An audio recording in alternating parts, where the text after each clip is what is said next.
little of that. And they happen to be in Vegas, where all the magic is there. And this is probably why the Raiders decided, you know what?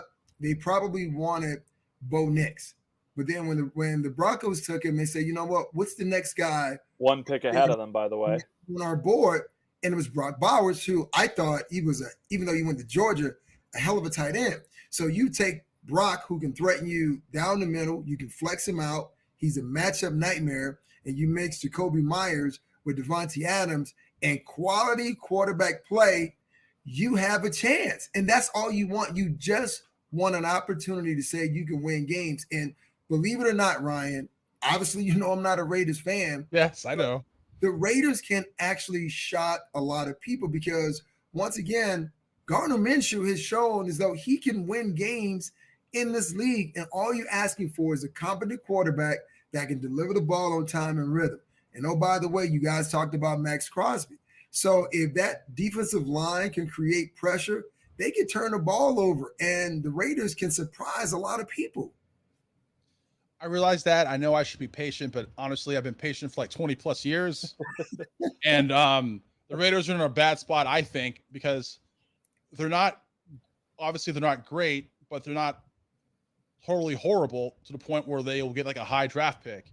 Yes. So they're like mediocre. So there are going to have to be teams that don't really need a quarterback in this next year's draft.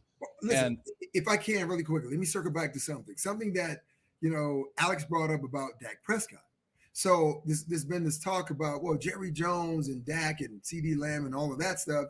And there was a report earlier this week about Shador's son, Deion Sanders' son, possibly being selected by the Dallas Cowboys. The Cowboys already have Trey Lance. In the first preseason game, Dak didn't play. That gave them an opportunity to see more of Trey Lance. So if things fall the way that you want them to fall, Ryan, you can get your quarterback who already has experience, and his name is Dak Prescott. And I think if you get it, you'll be happy.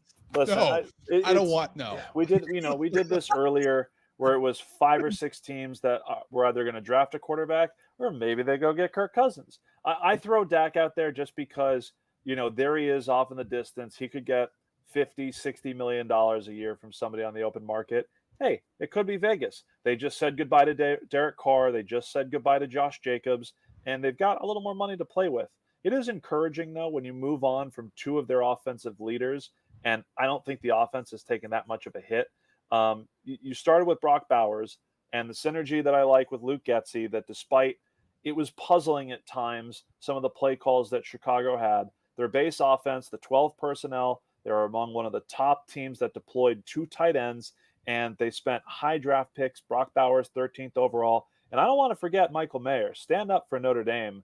That is going to be a factor in this offense. If the Raiders put out their 3-4 best receivers out on the field, that's not 4 wide receivers. That's 2 receivers and 2 tight ends. So they're going to be bigger on offense, with the exception of, according to Max Crosby, that little guy at quarterback. And they're going to be bigger on the offensive line, too, because after Brock Bowers, they took Jackson Powers-Johnson, who's slotted to play left guard, coming out of Oregon, who played 4 positions on the offensive line. And they also retained some of their interior line players, and they brought back, Andre James is back, and Cody Whitehair is coming over. So they've got bodies, and they can withstand a little more wear and tear over the course of the season, so that hopefully there is no bottoming out and this team still can somewhat stay competitive. Now, Ryan, I'm encouraged that despite seeing so many guys leaving, and the word is encouraged because without any real evidence of what the hell this team is, I'm just going to go glass half full. Maybe that's because I haven't been watching them for the last 20 years like you have, but I would just like to say that, the Chargers aren't going to be in their way. The Denver Broncos haven't beaten them in 5 years. And the last time they played the Kansas City Chiefs, they beat them on Christmas Day, as you so glowingly told us. Yes, true. So I feel as if within the AFC West, they've got a puncher's chance in every one of those games and should be favored against a Chargers squad. And I guess this is my last thought, because as much as I would love, for your sake, to just talk about what a depleted roster the Chargers were, the treasure chest of, young players and building the weapons around Justin Herbert.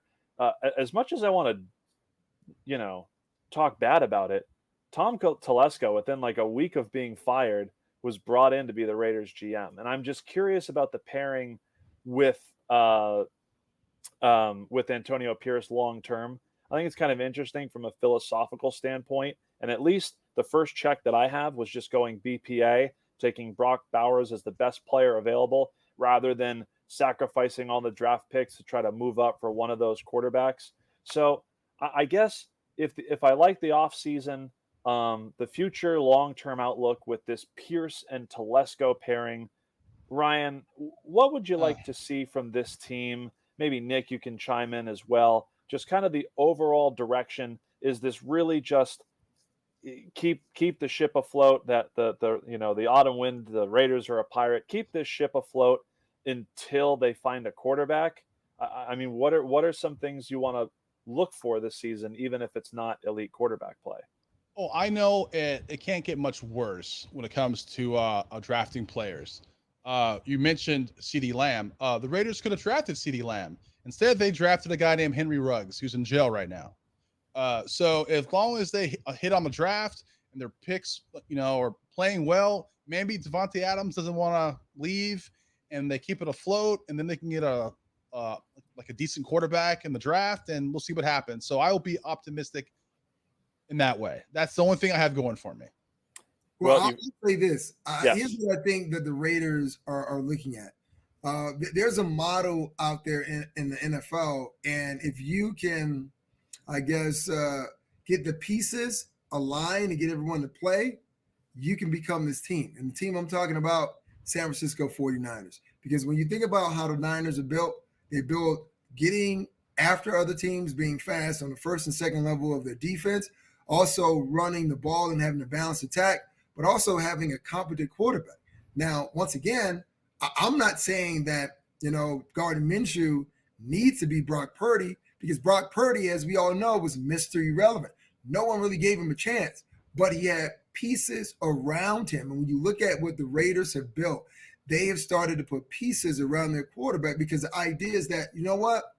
We're not going to go to the Super Bowl this year. We're going to be competitive. And just so happens, if certain plays break our way, we are well equipped to take advantage of it because, okay, like you said, no more Josh Jacobs.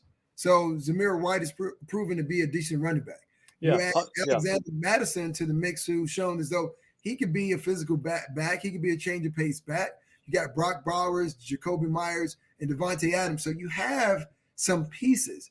And the whole idea is that when you look at the division, you hit on the Denver Broncos. We don't know who's going to be the starting quarterback. And even with that being said, the team is very young. So everyone's looking past the Denver Broncos. You look at Justin Herbert. He's hurt for a couple of games, right? The Raiders could creep up on someone and really shock them and put themselves in a position where it's a win-and-go-home situation. And we know how that works. So this is, and I can't believe I'm actually giving you this much validation, but this is the way I see football. This is the way I see things for the Raiders, that this can actually happen for them. So, Ryan, to wrap things up, we do this with every of our season previews. We're looking for the floor for your Vegas Raiders and the ceiling, the expectations of what happens when things break your way, like Nick Ferguson is obviously hoping for, and what is going to happen if things don't go as well. We'll start with the floor for these Raiders. The floor is probably 5 wins, and then Devontae Adams saying, I want out. Get me out of here. Yeah, watching Receiver on Netflix. Yes, exactly. Yes. The ceiling is the Raiders somehow making it to the playoffs as a wild card. That happens. I'm like, okay, I'm that would make me very, very happy. Wow. All right. So I mean, just being honest.